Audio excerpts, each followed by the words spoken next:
Hi, my name is Isabella Gamk, and this is my caseworker, Sabine Neidhart. And she's seen me through my transition, so. Yeah. I've known Isabella for 6.5 years. It would be 7 years in January. Yeah. Yeah, and my pronouns are she and her. Mine are she and her as well.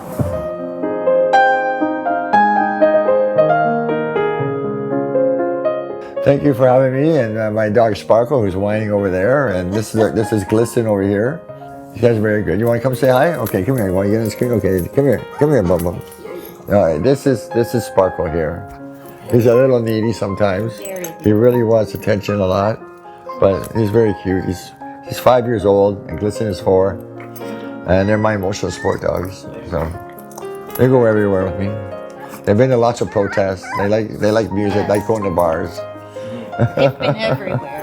Yeah. I knew since I was about age 12 that I was in the wrong body, and that something was different about me. And I knew that I wasn't gay because I wasn't really attracted to gay men or anything, And so I kind of thought like I was bi. So I mostly identified as heterosexual, but I identified, sometimes to some people as bi, depending on who it was, and you could tell, you could come out to her, you know what I mean, and stuff. But I never came out until age 56, and that was 8 years ago, as trans, and that's when I started my transition. And 5 years ago, I had my surgery. It's made me feel better about myself, in some ways. But in other ways, there's been some issues.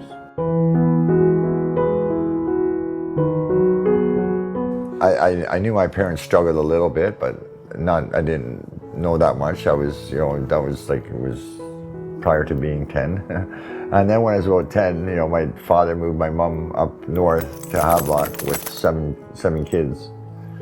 And then, he stayed in Toronto and run his business, but then, he'd come up on weekends, but then his trips came less and less, and then he just stopped coming altogether.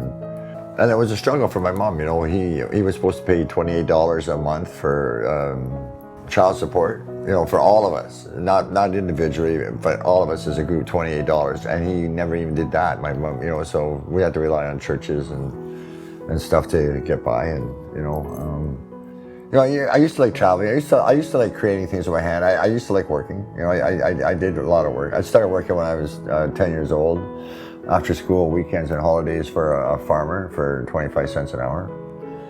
We used to hope for a 12-hour day, so we get $3. But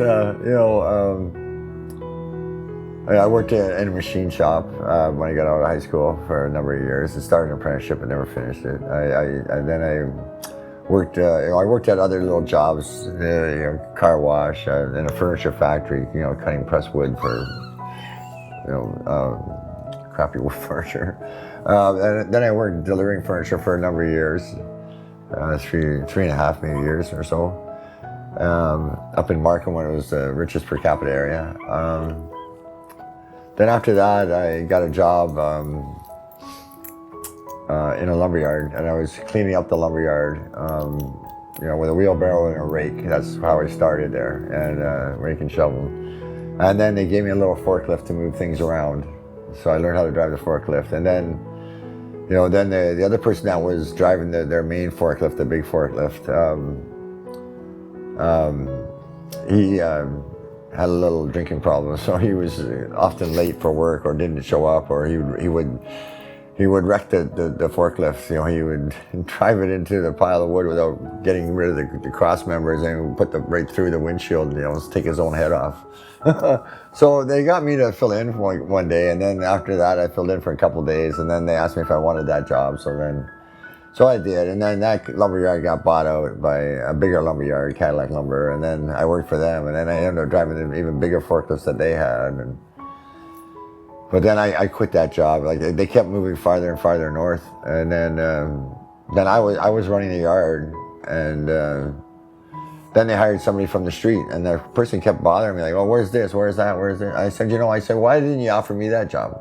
And they said, oh, we didn't think you'd want it. I said, you know what, can I borrow the phone? And I phoned my friend that had worked there sometimes during the winter that had a landscaping company. I said, is that job offer still available? And he said, yeah. I said, okay, thanks. And I hung up and I said, see you guys later, I quit.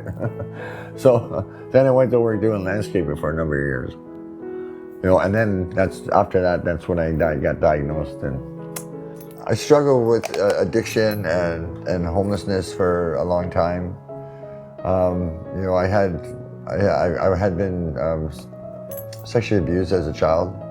I'd been partying with some friends, and I passed out in the back seat of their car, one person's car, and I woke up when the doors got slammed on the car from the two people that were in the front seats, jumping in the car and making a bunch of noise to get it, to start the car, and then it turned out there was a farmer chasing him up the street, and I found out afterwards that they tried to siphon some gas out of a farmer's gas tank. So even though they told the judge that I had nothing to do with it, and I was unaware of their plans or anything, I still got convicted, of attempted theft, or, you know what I mean? And so they gave me a conviction, a criminal conviction at age 19. So it was, back then it mattered more in jobs and stuff. And I was diagnosed with HIV 32 years ago. And when I was diagnosed, they told me I probably had it 5 to 10 years prior to being tested. So if you average 7 and add that to the 32, that would make it 39 years, and then that would take it back to 85. So when I started working with Isabella in January 2018, maybe a week after I started working with you, somebody had written "Die, cunt, die" on her door. No, sorry, on the wall right beside the door.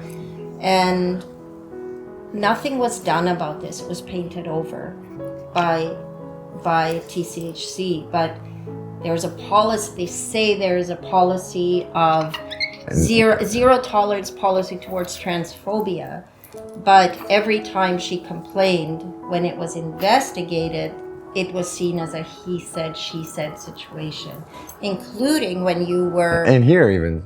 And there was also 2 neighbors at the other place. Yeah, the guy below me and the guy above me. But she was assaulted physically. Yeah. Physically assaulted. That's never... She had a witness. Yeah. And the person still hasn't been caught. You know what I mean? And that's about 3 years ago now. But the police...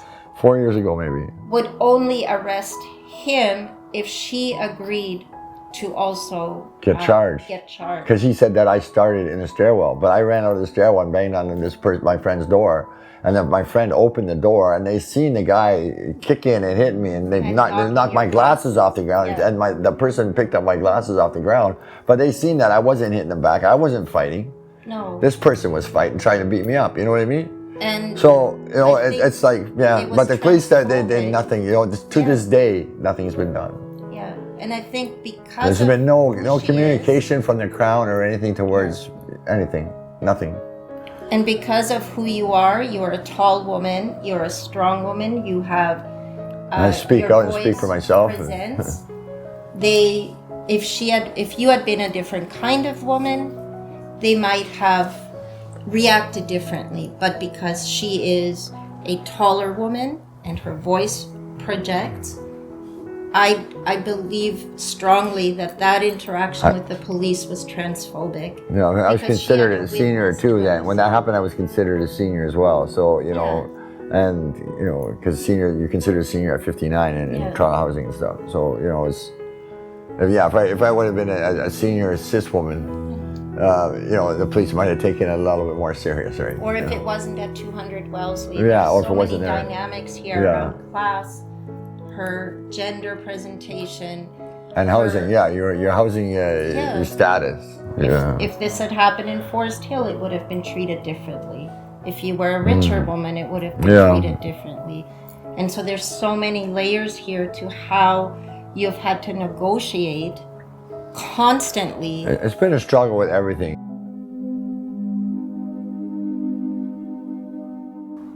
I had checked into it a number of years before I did come out officially, and I went to CAMH and they made me feel about this tall, you know, that you being on ODSP you couldn't afford to transition and all this other stuff, and that you back then you had to they said you had to live as a woman for 2 years before they'd even consider giving you hormones. Like I started a group called Proof Protecting ODSPOW Funding 6 years ago. Shortly, that was before my surgery, and it was hard to get people to take me serious. I think because I identified as trans. I think I might have had more success if I hadn't transitioned and just kept identifying as heterosexual. I might have gotten more attention, maybe. I don't know, but we've been fighting for 6 years against poverty, and we wanted ODSP and OW clients treated better, But I also ran for mayor twice, and I think the trans might have held people back from taking me serious as well. I think my platform was pretty good.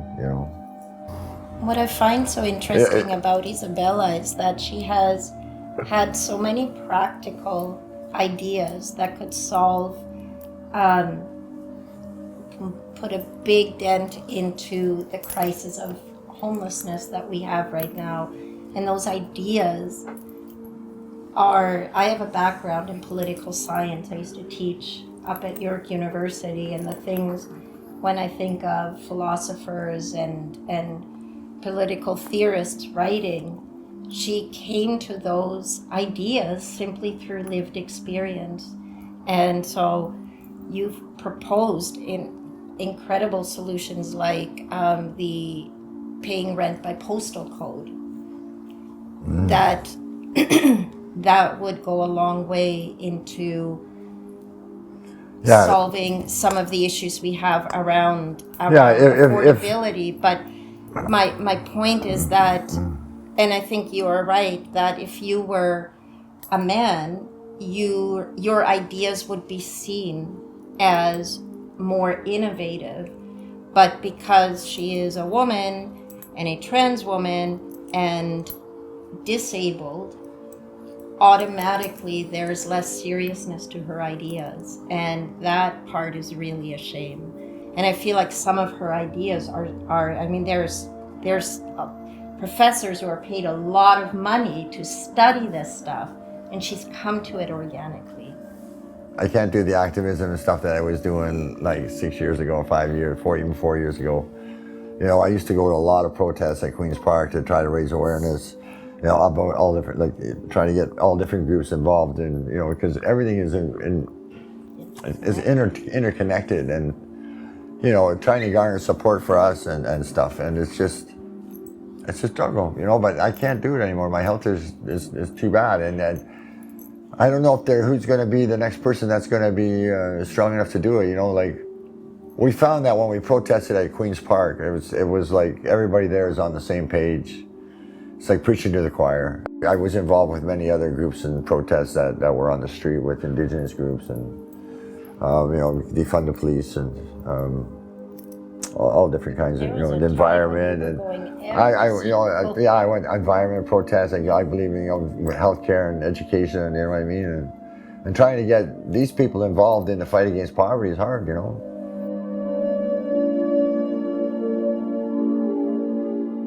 Capitalism and religion and competition, they all lead to the same thing, and it's I'm better than you and we're better than them, and that can lead to bullying and rape, violence, killing, war, and I think if we could get rid of those things, we could have a better life on Earth. It might take things a little bit longer to get developed if we're using a cooperation system than a capitalist competition system. Like who's got the latest thing out, you know what I mean? But, we might be able to manufacture it better and cause less damage to the environment by taking our time doing so. So many things I care about. I care about the environment. I think that anything that's brought into Canada should be 100% recyclable. We need better programs. Everything is related to poverty. And it's all got little plastic particles in it because they shredded it all up. We need more people to care about poor and disabled. We should get rid of pronouns. We need a world council. We're smart enough as humans, we should be able to live with animals. It's like shelters and that. Why aren't they teaching people that are staying in the shelters how to take care of themselves?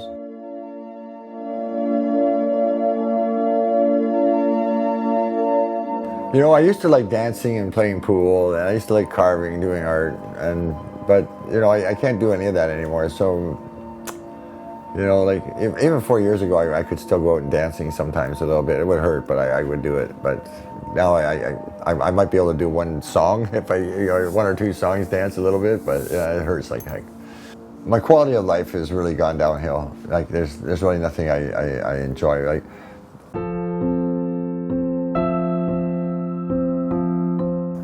I think there needs to be more education about trans people and the LGBT community for adults, for newcomers. I think government is dropping the ball. I mean, it's not just about teaching their children in school, because the attitudes of the adults goes back onto the children. And like they should have things like an LGBT barbecue where they invite the heterosexual community, to come and meet us, and find out about us, learn us, and then because when they don't know, they fear what they don't know, and there's just too much phobia. I would like to see the Pride Parade turned back into a protest until the Two-Spirit LGBT IAP community phobic comments and remarks are taken off of social media and Google, and all the misinformation removed. And until that's done, it should still be a protest, because right now it's just lip service, and it's just, the government's not doing anything really. I mean, so there's a few painted sidewalks. Well, that's not teaching people anything. People think you're getting something special, and you know what I mean? And a lot of them get destroyed and defaced. And